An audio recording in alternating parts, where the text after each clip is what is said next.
Buildings under construction in the Sophia Commons Lodge squatting area will be demolished within 2 weeks.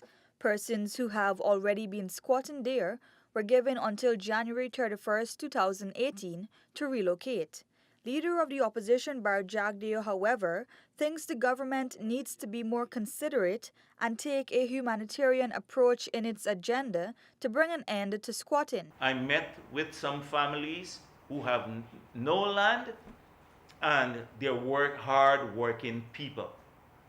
One young man came to see me and with some others, and he has 5 kids.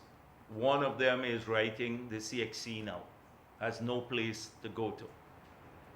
The kids, so I hope that the government will work with people, even if they have eventually to move them off the land, but that they will help them to be accommodated elsewhere properly. He made these comments during a press conference hosted at his Church Street office yesterday.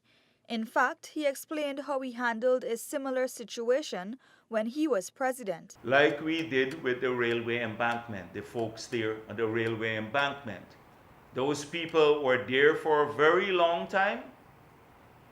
We had to run the high power GPL line over the railway embankment. It would have probably harmed people here.